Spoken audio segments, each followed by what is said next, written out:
सुप्रभात बच्चों। आज मैं आपके लिए कक्षा 6 रुचिरा बुक का पाठ 5 लेकर आई हूँ। पाठ का नाम है वृक्षः। तो हम वृक्ष के बारे में इसमें पढ़ेंगे। पहला है आपका वने वने निवसन्तो वृक्षा वनम वनम रचयन्ति वृक्षा। इसका पहले अन्वय लिखा हुआ है। मने अन्वय का मतलब पहले आप उसको सही सीक्वेंस में लगाते हो, उसके बाद उसकी हिंदी करते हो। तो अन्वय इसका बना है वृक्षः वने वने निवसन्ता वृक्षा वनम वनम रचयन्ति। इसका मतलब वृक्षा वने वने निवसन्ता मतलब वृक्ष जो है, जो पेड़ है वो वन में रहते हैं। वृक्षाः वनम वनम रचयन्ति मतलब पेड़ जो है वो वन की रचना करते हैं। अर्थात जो वनों में रहने वाले पेड़ हैं उन्हीं से वनों की रचना होती है। तो अर्थात वनों में रहने वाले पेड़ ही वनों की रचना करते हैं। दूसरा है शाखा डोलासीना विहगा तय किमपि कूजन्ति वृक्षा। इसका अन्वय आपका बनेगा विहग शाखा डोलासीना वृक्षः तय किम अपि कुजन्ति। अब इसका मतलब क्या है? विहगा शाखा डोलासीना, पक्षी जो है वो पेड़ों की शाखा रूपी झूलों पर बैठे हुए हैं। वृक्षः तय किम अपि कुजन्ति, वृक्ष जो है उन सब से अर्थात पक्षियों से चहक रहे हैं। अब थर्ड है आपका पिबन्ति पवनम जलम संततम साधु जना इव सर्वे वृक्षः। इसका अन्वय होगा वृक्षः संततम पवनम जलम पिबन्ति सर्वे वृक्षा साधु जना इव। वृक्षः संततम पवनम जलम पिबन्ति, इसका मतलब है पेड़ हमेशा हवा और जल पीते हैं। सर्वे वृक्षा साधु जना इव, सभी वृक्ष साधु जनों के समान होते हैं। इव मतलब होता है के समान, तो सभी वृक्ष साधु जनों के समान होते हैं। अर्थात पेड़ जो होते हैं वे साधु जनों की तरह हवा और जल पीकर अपना गुजारा करते हैं। अब फोर्थ है आपका स्पृशन्ति पादः पातालम च नभः शिरसु वहन्ति वृक्षा। अब इसका अन्वय आपका क्या बनेगा? वृक्षः पादः पातालम स्पृशन्ति शिरसु च नभः वहन्ति। अब वृक्षः पादः पातालम स्पृशन्ति मतलब वृक्ष जो है वो अपने पैरों से पाताल को स्पर्श करते हैं। शिरसु च नभः वहन्ति तथा सिर पर आकाश को ढोते हैं, धारण करते हैं। अर्थात पेड़ों ने धरती को पकड़े हुए अपने सिर पर आसमान धारण किया हुआ है। इसका मतलब ये है। अब फिफ्थ है आपका पयो दर्पणे स्वप्रतिबिंबम कौतुकेन पश्यन्ति वृक्षा। इसका अन्वय बनेगा वृक्षः पयो दर्पणेन स्वप्रतिबिंबम कौतुकेन पश्यन्ति। वृक्षा पयो दर्पण मतलब पेड़ जो हैं वो जल रूपी दर्पण में स्वप्रतिबिंबम अपनी परछाई कौतुकेन आश्चर्य से पश्यन्ति देखते हैं। अर्थात अपने आप को पेड़ हैरानी से जल रूपी शीशे में देख रहे हैं। अब सिक्स्थ है प्रसार्य स्वछाया संसतरणम कुर्वन्ति सत्कारम वृक्षा। अब इसका अन्वय बनेगा वृक्षाः स्वछाया संस्तरणम प्रसार्य सत्कारम कुर्वन्ति, कि पेड़ अपनी छाया के बिस्तर को प्रसार्य मतलब फैलाकर सत्कार करते हैं। अर्थात अपनी छाया रूपी बिस्तर पर सबको आराम करने के लिए बुलाते हैं। तो ये हमारा हिंदी अनुवाद था अन्वय के साथ। अब हम बढ़ते हैं इसके अभ्यास कार्य की ओर। पहला प्रश्न है आपका वचनानुसार रिक्त स्थानानि पूरयत। अब वचन के अनुसार आपने रिक्त स्थान भरने हैं। जैसे वनम वने वनानी होता है तो जल का क्या होगा? जलम जले जलानी। बिंबम का क्या हो जाएगा? बिंबम बिंबे बिंबानी। सेम चलेगा आपका। जैसे अब ये नेक्स्ट है वृक्षम वृक्षौ वृक्षान, तो आपका पवन का बन जाएगा पवनम पवनौ पवनान, और जना का बन जाएगा जनम जनौ जनान। तो ये था प्रश्न 1।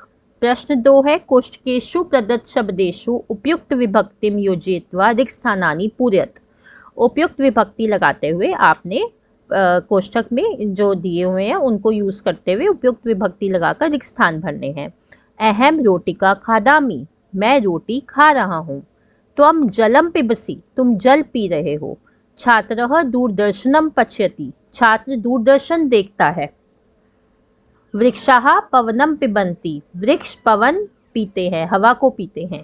ता कथाम लिखन्ति, वे सब कथा लिखते हैं। आवाम जंतुशालाम गच्छावा, हम दोनों जंतुशाला जाते हैं। प्रश्न 3 है अधोलिखितेषु वाक्येषु कर्ता पदानि चिनोत। अब ये इनमें से आपने कर्ता चुनना है। कर्ता कौन होता है? जिसके बारे में बात हो रही होती है ना, तो आपको वो चुनना है। वृक्षाः नभः शिरसु वहन्ति, जो वृक्ष हैं वो आसमान को अपने सिर पर धारण करते हैं। तो कौन आसमान को सिर पर धारण करते हैं? वृक्षा। तो वृक्ष आपका कर्ता हो गया। विहगा वृक्षेषु कूजन्ति, पक्षी जो हैं वो पेड़ों पर कूजते हैं। तो कौन पेड़ों पर कूजते हैं? विहगा। तो विहगा आपका कर्ता हो गया यहाँ पे। पयो दर्पणे वृक्षाः स्वप्रतिबिंबम पश्यति, मतलब जल रूपी शीशे में वृक्ष अपनी परछाई देखते हैं। तो कौन अपनी परछाई देखते हैं? वृक्षाः। तो वृक्षाः आपका कर्ता हो गया। कृषकः अन्नानि उत्पादयति, किसान अन्न उत्पन्न करता है। तो कौन उत्पन्न करता है? किसान, कृषकः। सरोवरे मत्स्या सन्ति, सरोवर में मछलियां हैं। तो कौन है सरोवर में? मछलियां। तो कर्ता कौन हो गया? मत्स्या। प्रश्न 4, प्रश्नानुत्तराणि एक पदेन लिखत। अब प्रश्नों का एक पद में उत्तर लिखना है। वृक्षाः कः पातालम स्पृशन्ति, वृक्ष जो है किसके द्वारा पाताल को छूते हैं? तो पैरों के द्वारा। तो यहाँ आ जाएगा पादः, मतलब जड़, अपनी जड़ रूपी जो उनकी जड़ें होती हैं उनको पैर कहा गया है, उससे वो जो है वो पाताल को छूते हैं। वृक्षाः किम रचयन्ति, वृक्ष क्या रचते हैं, क्या बनाते हैं? वनम, वन की रचना करते हैं।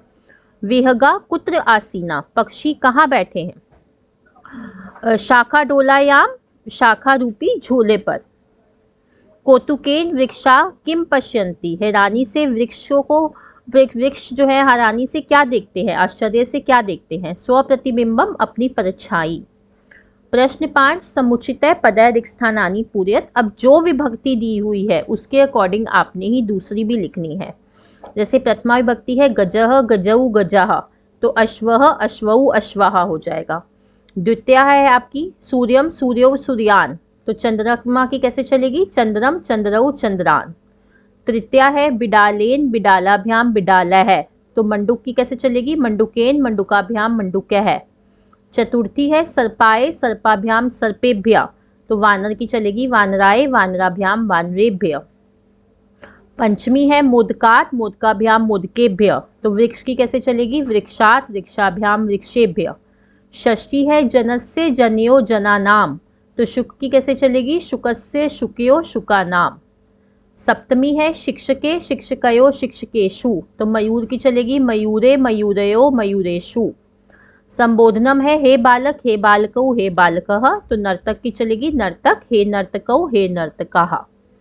अब प्रश्न 6 है भिन्न प्रकृति पदम चिनुत, भिन्न प्रकृति के पद चुनने हैं। जैसे गंगा लता यमुना नर्मदा। अब आपको पता है गंगा यमुना नर्मदा तीनों नदियां हैं और लता जो है वो बेल, वो आपका अलग पद हो गया। उद्यानम कुसुमम फलम चित्रम, अब उद्यानम बगीचा होता है, कुसुमम फूल होता है, फल, तो ये तीनों जो है आपके नेचर से रिलेटेड है। चित्रम आपका अलग हो गया।